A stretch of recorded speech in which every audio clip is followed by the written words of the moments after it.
Welcome everybody to Dual Blades Crazy Stamina Build. I'm the Seventh Sword and now it's time. First, a spoiler warning. This is a high rank build, so I'm going to be talking about armor pieces and they're going to give away monster names, so if you don't want that, then you should probably back out. But if you want to know how to create a crazy stamina dual blade build, please continue watching, as it is incredible what you can do. In order to show how effective this stamina build is, I'm going to show you what you can do with the character at base stats, but with maximum stamina using the Fortitude Pedal Ace 3. You acquire the Fortitude Pedal Ace 3 once you get towards the end of the high rank hub quests, and what it does is it gives you stamina up by 100 after you've eaten, for a maximum of 250 stamina in the game. What I'm going to show you is what you can do with 250 stamina without the added stuff from my build. Then I will show you everything that I add to it, and you'll see a transformation that is just amazing. So this is what you can do with 250 stamina without any buffs or abilities equipped with dual blades, currently in Monster Hunter Rise. You can dodge 16 times from maximum stamina if you continuously dodge as soon as you transform. If you activate demon mode and you stay static, you actually can maintain demon mode for roughly about a minute. I think it's just a little bit longer, which is kind of odd, but it's right around a minute. And then once your stamina actually fully drains, it takes about 12 seconds to fully regenerate from 0 back to full. Again, this is all with 250 stamina points. Now it's time to get into the build itself. For the dual blades, I use the Nightwings. To my knowledge, they're the only dual blades in the game that currently offer white sharpness. They also have the highest affinity in the game, starting at 40%. You can increase the base affinity to 46% by using the Rampage skill, Affinity Boost 2. You can put that on at the blacksmith. They also give you one level 2 decoration slot. Next, I use the Nargacuga Helm. It gives you one 3-slot decoration, and it gives you level 1 evade window. For the armor, I use Valak Mail S. It comes with one level 3 slot, one level 2 slot, and one level 1 slot, but it does not have any skills. For the gauntlets, I use the Rachna Arm Guards. It comes with one level 2 slot, and it comes with level 2 Constitution and level 1 Stamina Surge. For the coil, I use Nargacuga's coil. It comes with one level 2 slot, and it comes with 2 points in Evade Extender and 1 point into Critical Eye. For the Greaves, I use the Rachna Greaves, which comes with one level 1 slot, 2 points in Constitution, and 2 points into Stamina Surge. Again, here's the Fortitude Pedal Ace, just so that you get that maximum stamina use. Now, you can swap this out for the Strength Pedal Ace, because it only reduces your stamina by 10 points, but it grants you a lot more health. So the trade-off is honestly very worth it, and as you'll see, the 10 points of stamina that you'll lose here won't be a game changer, but just for the sake of having an ultimate stamina build, I'm going with the Fortitude Pedal Ace 3 just to eke out that extra 10 points for this demonstration. For my talisman, I happened to get lucky and I got a talisman that has one level 2 slot, one level 1 slot, evade window, and diversion. Now it's time to get into the decorations that I have set on all of my equipment. On the dual blades, I have a jumping jewel 2. On the Nargacuga helm, I have a sprinter jewel 2. On the chest piece, I have a sprinter jewel 2, an evasion jewel 2, and a slider jewel 1. On the arm guards, I have a sprinter jewel 2.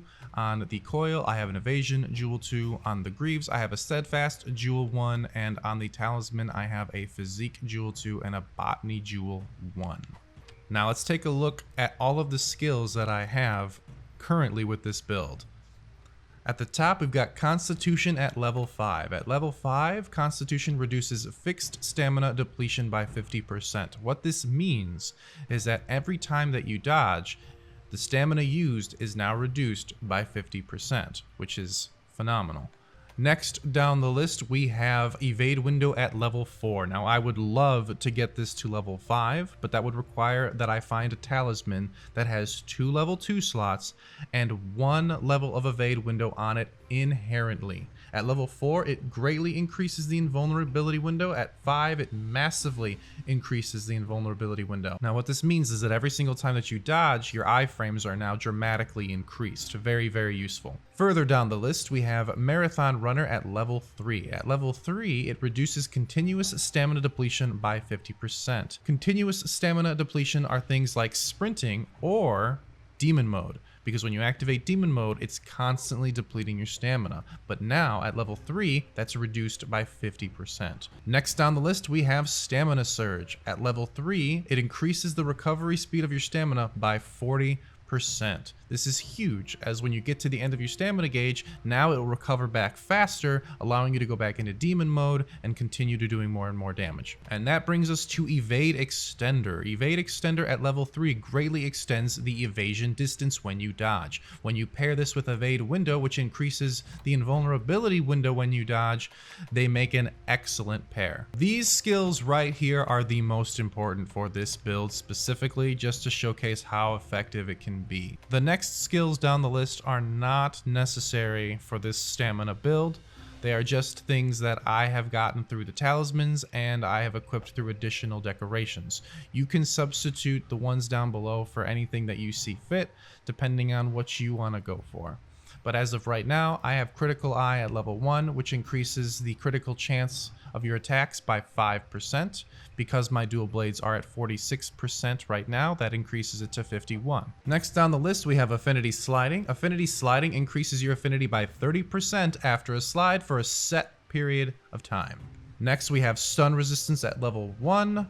This is probably something I'm actually going to replace Affinity Sliding and Botanist with. I'm going to probably get all stun resistance decorations to prevent stun entirely. I do not currently have that. I only have it at level 1, which only reduces it by 60%. Next is Botanist, which at its current level will only grant me 1 extra herb per gather. It can be nice for creating potions on the go. And finally, I have Diversion, which is on my talisman, which makes it so that when I attack the monster is more likely to aggro me rather than anyone else in the party. This is something that can actually be very useful for Dual Blades, as Dual Blades has an evade counter ability, so having the monster's attention on you, especially when you know its attacks, can be very helpful for a Dual Blade user to be able to use all of the wire bug abilities they have at their disposal effectively.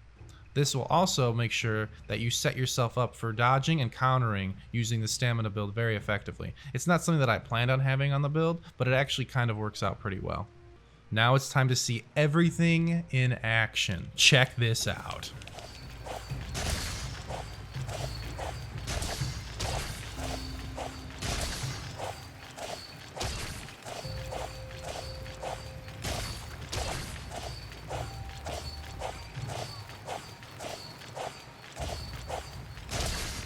I dodged 31 times using this build. 31 times. I think you can get 32 if you're perfect with your timing, but 31 times. Not only that, but the stamina recharges from 0 to full in approximately 8 seconds, and it takes 2 minutes for you to drain your stamina completely while in demon mode static. Actually over 2 minutes. It's just over 2 minutes. Now I know what you're thinking. This is a great stamina build, right? I mean, look at that. Look at how long you're able to be in demon mode. Look at how fast the stamina recharges and everything. It's great. It's fantastic. You know what I say? This sucks. You want to take your stamina build to the next level? Well, I'm about to show you what to do. Everything you've done is required, of course. But there's one more thing you can add to this build that makes it absolutely ridiculous. You drink dash juice. Dash juice applies a buff. I don't actually know the exact numbers off the top of my head right now, but in this game, it actually stacks with everything you currently have on. It adds to it. Observe.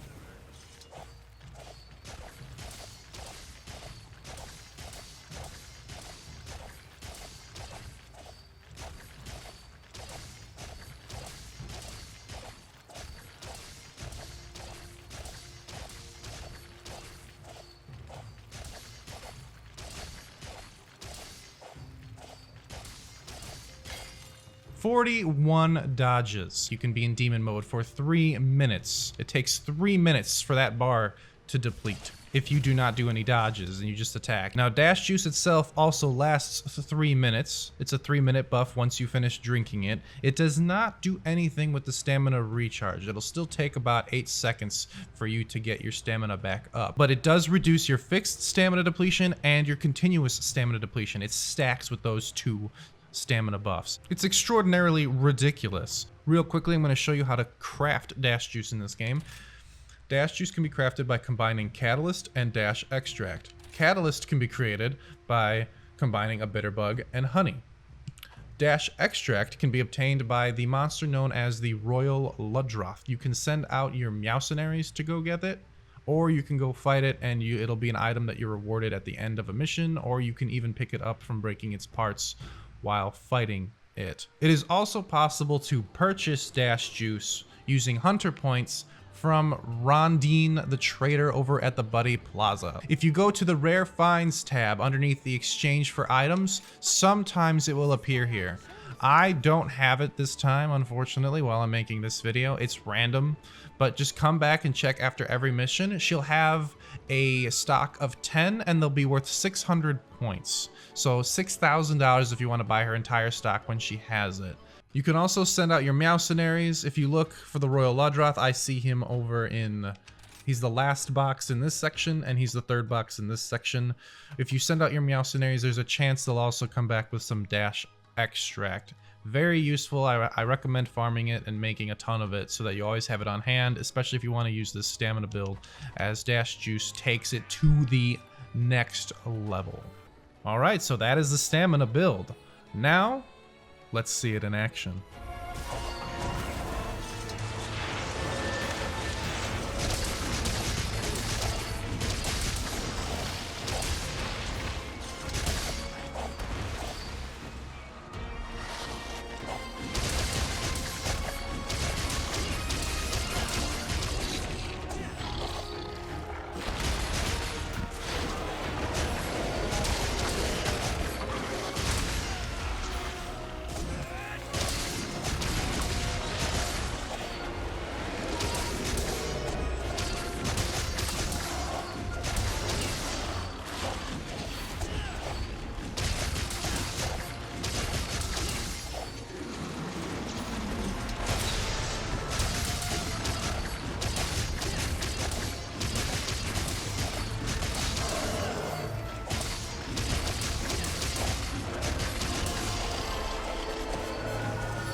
Thank you very much for checking out my crazy dual blade stamina build. I hope you enjoyed. Please let me know what you think of the build, and please let me know what builds you are working on. I plan on releasing some more build videos for some other weapons. I'm eyeing the bow and the longsword currently, but I also am interested in the insect glaive as well. So please stay tuned. Thanks so much, and I'll see you all later.